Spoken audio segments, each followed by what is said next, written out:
안녕하세요. 유니티 설치 모두 다 마치셨죠? 이제 유니티를 본격적으로 시작을 해보도록 하겠습니다. 네, 이렇게 유니티 허브를 켜주시고요. 유니티 허브에서 이제 새 프로젝트를 생성을 해보도록 할 거예요. 새로 생성하는 방법은 오른쪽 위에서 새로 생성 버튼을 눌러주시면 이 화살표에 우리가 설치한 버전들이 나옵니다. 이 버전들 중에서 원하시는 버전을 선택을 하셔서 유니티를 실행을 할 수가 있습니다.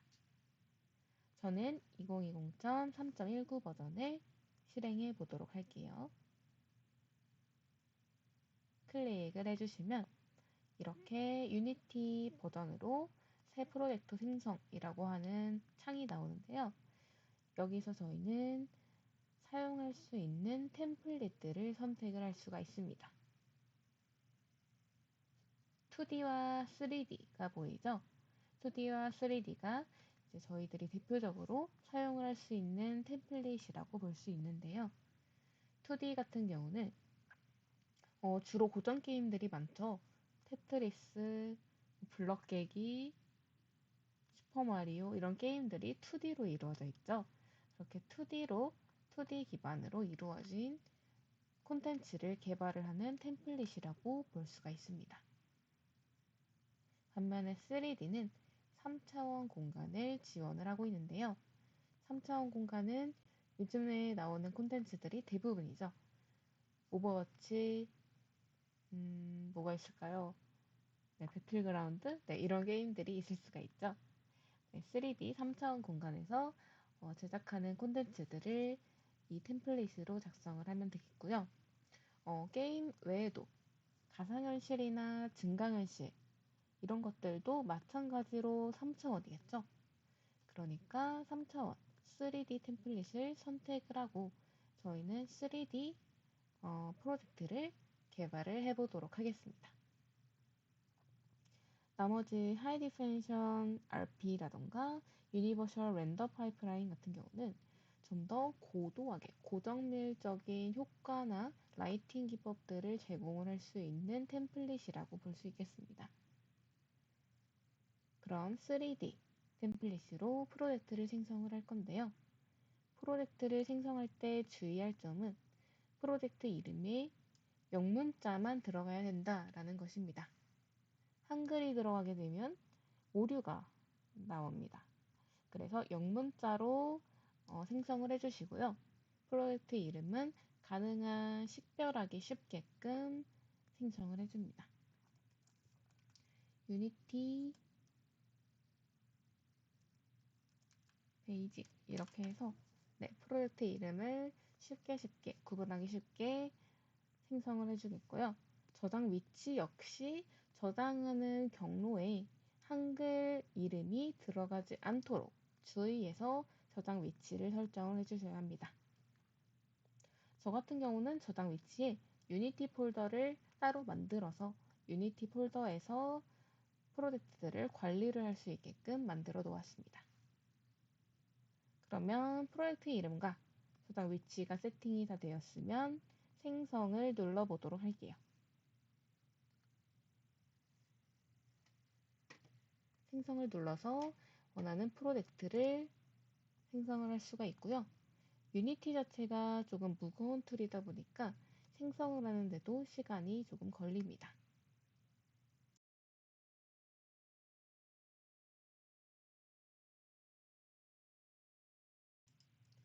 네, 생성을 하게 되면 이렇게 로딩 창이 뜨고요. 여러 가지 패키지들이라던가 스크립트, 모델링, 매테리얼, 텍스처 같은 기본적으로 프로젝트에 들어있는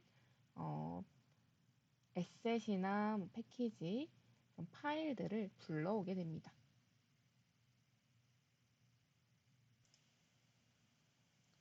유니티가 실행되면 이런 창이 나오고요.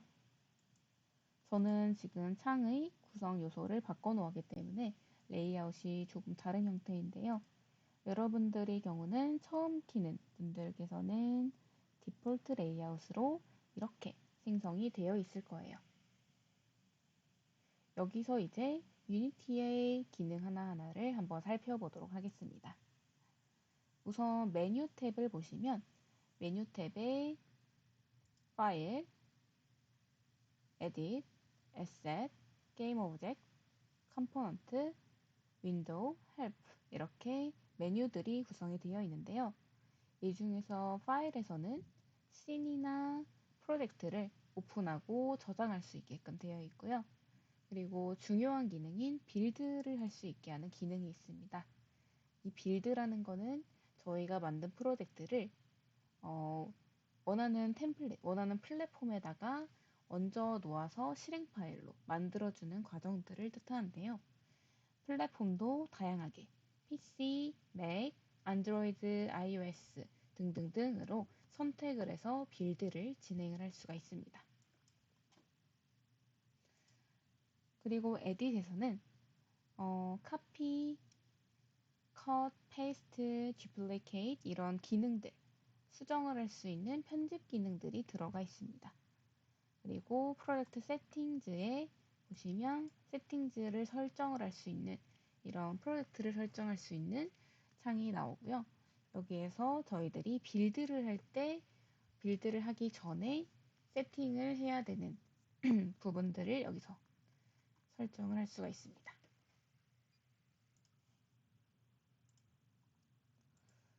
네, 그리고 에셋에 보시면 에셋의 경우는 유니티에서 굉장히 많이 사용하는 개념인데요.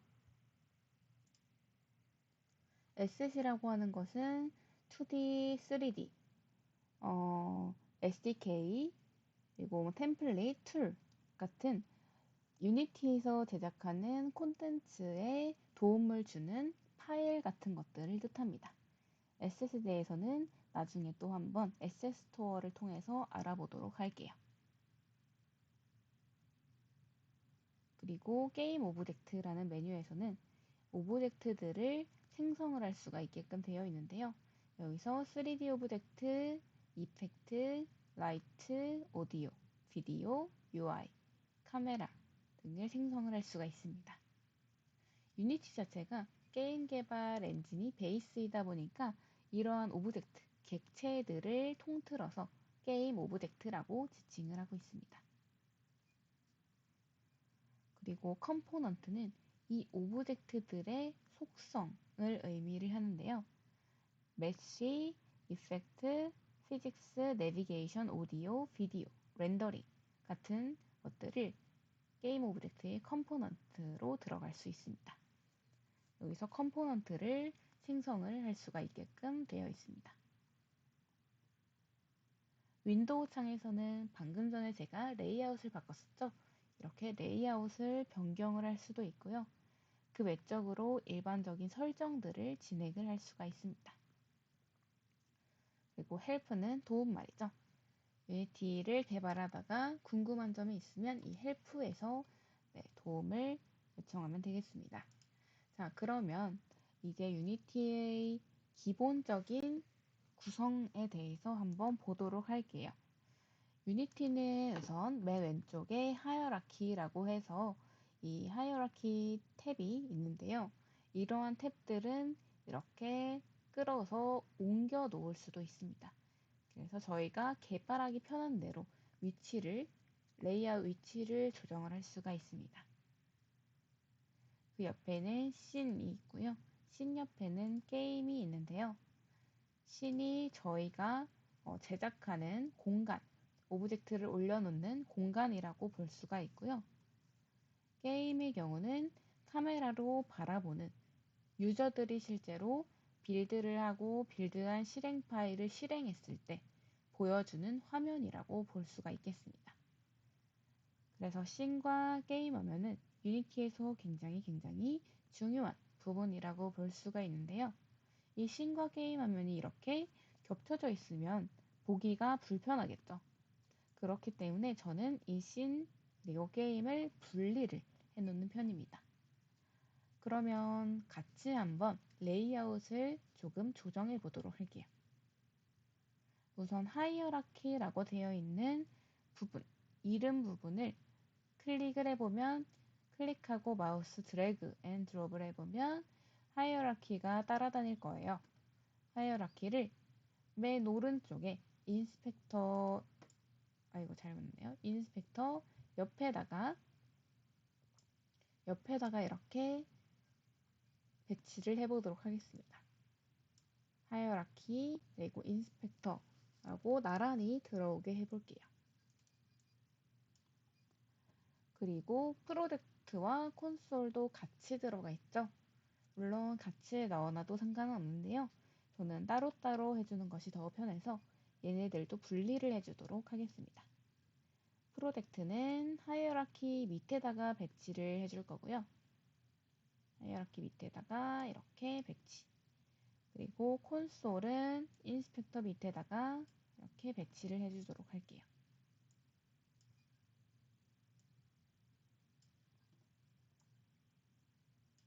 이렇게 정리를 해주시면 이제 옆에 씬과 게임 화면이 나오는데요. 게임 화면을 드래그 앤 드롭해서 씬 밑으로 넣어주도록 하겠습니다. 이렇게 정렬까지 맞춰주고 나면 6개의 탭으로 나누어진 화면 레이아웃이 등장을 합니다. 이 레이아웃을 저장하고 싶다면 아까 전에 윈도우 탭에 들어가서 레이아웃 선택을 한 다음에 세이브 레이아웃을 할 수가 있어요. 세이브 레이아웃을 해서 여기서 원하시는 이름을 설정을 해줄 수가 있고요. 저는 커스텀 레이아웃으로 해주겠습니다. 네, 원하는 레이아웃으로 설정을 하면 이렇게 커스텀 레이아웃이라고 하는 창이 뜨게 됩니다. 탭을 누르면 바로 저희들이 만들었던 레이아웃으로 변하겠죠? 네, 그러면 이제 레이아웃을 변경을 했으니까 본격적으로 유니티의 기능들을 하나하나 살펴보도록 할게요. 우선 하이어라키 창을 아까 전에 한번 봤었죠? 여기에는 저희들이 넣고 싶은 오브젝트들을 넣을 수가 있는데요. 맨 위에 보시면 유니티 아이콘이 있고 유니티 아이콘 옆에 이름이 있습니다. 이 이름은 씬의 이름을 뜻하는데요. 여기 있는 씬이 한 프로젝트 안에서 여러 개가 될 수도 있어요. 그래서 이 씬들의 이름을 뜻하는 겁니다.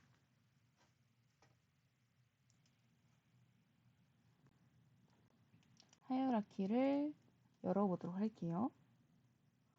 네, 여기 샘플 씬이라고 되어 있는 곳 왼쪽에 화살표를 열어보시면 메인 카메라와 다이렉셔널 라이트 두 가지가 있습니다. 이 두 가지를 한번 클릭을 해보시면 네, 이렇게 메인 카메라의 기즈모라고 X, Y, Z축을 나타내는 기즈모가 나타나죠. 오브젝트를 더블 클릭하면은 이 오브젝트가 정가운데 놓이게 씬이 위치가 이동을 하게 됩니다. 메인 카메라 그리고 다이렉셔널 라이트 네, 이 두 가지가 기본적으로 생성이 되어 있는 옵션 오브젝트라고 볼 수가 있고요. 메인 카메라는 이 프로젝트 안에서 반드시 한 개 이상 존재를 해야 됩니다. 그래야지 이 게임 화면에서 보여줄 내용이 있는 거고요. 만약에 메인 카메라가 없다고 치면 게임 화면에 디스플레이 해줄 카메라가 없기 때문에 No Cameras Rendering이라는 문구가 나오면서 검은 화면으로 변하게 됩니다. 그래서 메인 카메라는 반드시 한 개가 필요하다라는 것을 알아두었으면 좋겠습니다. 네, 여기에서 그러면 오브젝트를 하나 임시로 생성을 해보도록 할게요. 오른쪽 마우스를 클릭하시고 3D 오브젝트 그리고 큐브를 하나 생성을 해보도록 하겠습니다. 오브젝트를 생성할 때는 오른쪽 마우스 클릭으로 이렇게 생성을 해도 되지만 하이어라키의 아래에 보시면 플러스 버튼이 있는데요. 플러스 버튼을 클릭하시고 3D 오브젝트 그리고 큐브 이렇게 생성을 하셔도 됩니다. 큐브를 생성을 하면 씬 화면에 정육면체의 큐브가 나오죠. 이 큐브가 나오면 보통 오브젝트를 생성을 하셨을 때 옆에 인스펙터 창에서 설정을 하나 바꿔주는데요. 인스펙터 창에서는 이 오브젝트의 속성들을 자세하게 나타낸 창이라고 볼 수가 있겠습니다. 큐브의 속성들을 볼 수가 있고요. 큐브의 속성에는 트랜스폼, 메쉬 필터, 메쉬 렌더러, 그리고 박스 콜라이더 이렇게 크게 네 가지 속성들이 나타나 있죠. 먼저 트랜스폼에는 포지션, 로테이션, 스케일 이렇게 위치, 회전, 그리고 크기 정보들이 나와 있습니다. 트랜스폼에서 포지션을 보시면 0, 1, 10으로 되어 있는데요. 이 포지션을 처음에는 리셋을 해주는 것이 좋습니다. 트랜스폼 옆으로 오른쪽으로 따라가 보시면 점점점이 있고요. 점점점을 클릭을 해보시면 리셋이라는 버튼이 있습니다.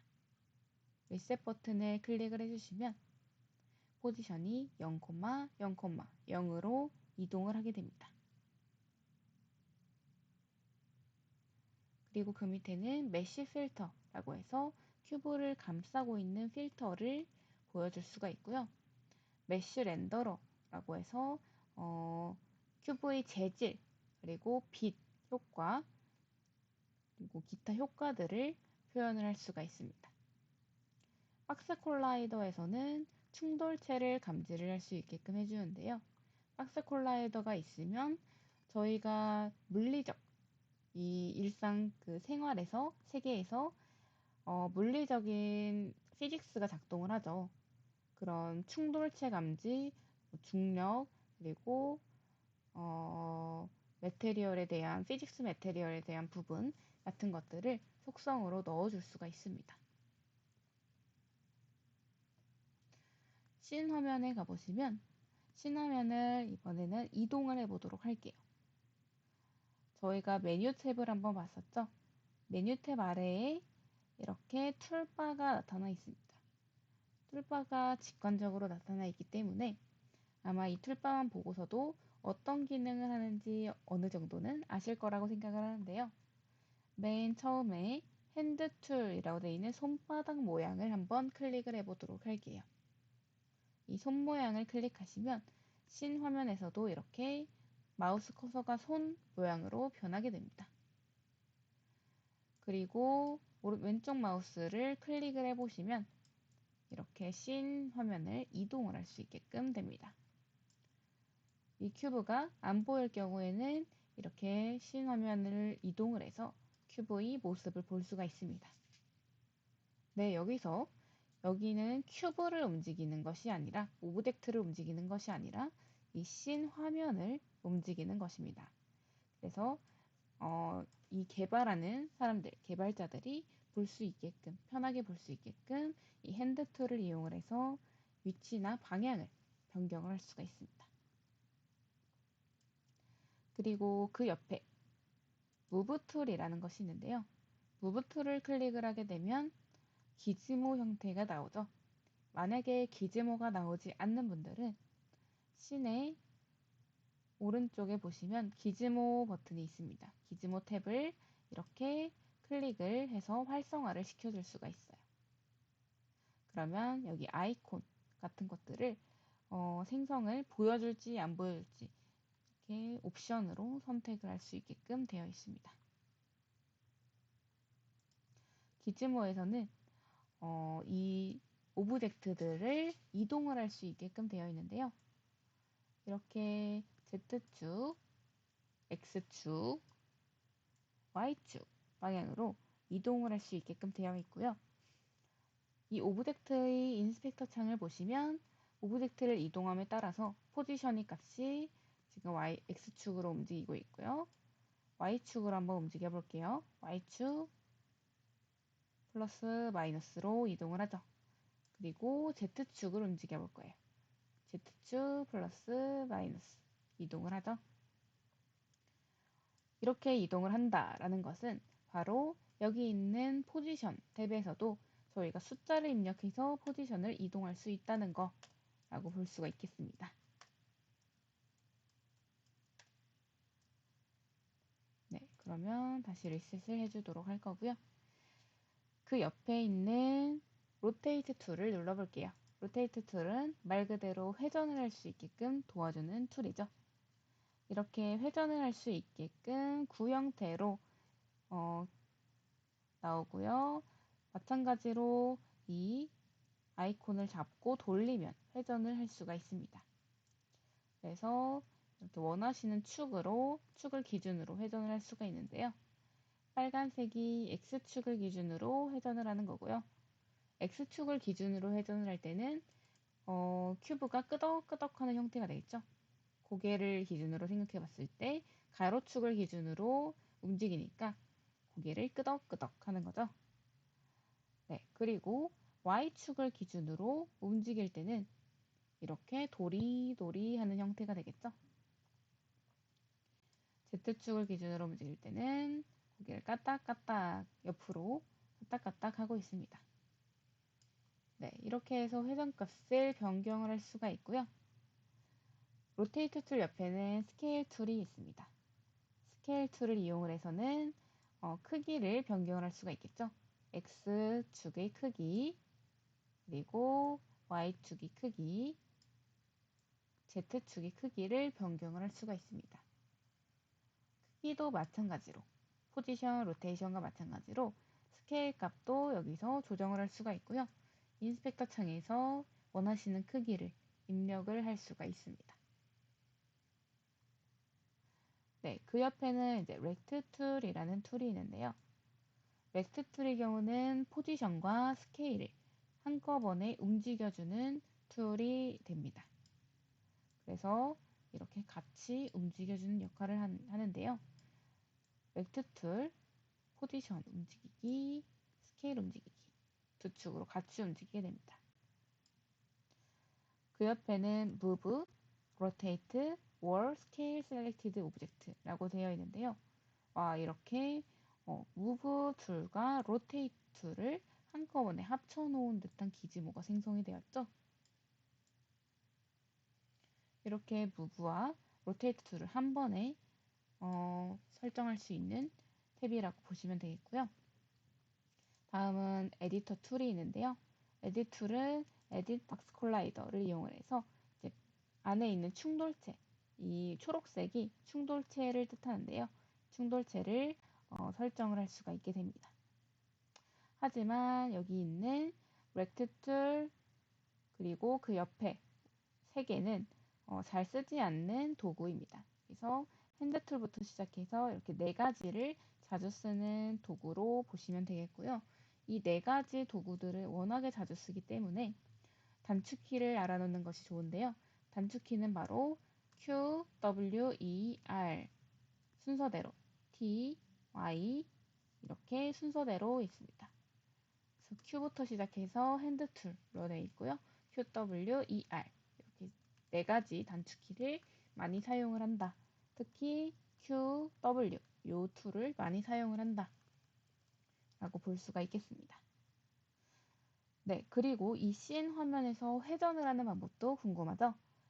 무브 핸드 툴을 이용을 해서 이렇게 옆으로는 움직일 수 있지만 이 오브젝트의 뒤를 바라볼 수는 없는데요. 뒤를 바라보게 하려면 오른쪽 마우스를 클릭하면 눈 모양으로 바뀌어요. 눈 모양으로 바뀌면 이렇게 돌릴 수가 있습니다. 씬을 회전을 시킬 수가 있어요. 이렇게 해서 씬 화면을 살펴보고요.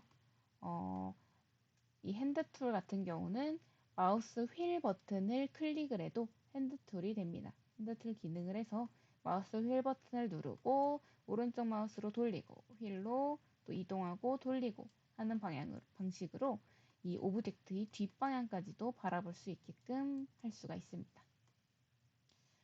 이 위에 있는 이 기즈모를 이용해서도 이렇게 원하시는 위치에 따라서 원하시는 방향으로 돌려서 저희들이 확인을 할 수가 있다라는 것을 알아두시면 되겠습니다. 네, 이렇게 3차원적인 공간 이동을 하는 것은 조금 헷갈릴 수가 있기 때문에 초기에는 많이 연습을 해서 3차원 감각을 익히는 것이 중요한 요소가 되겠습니다.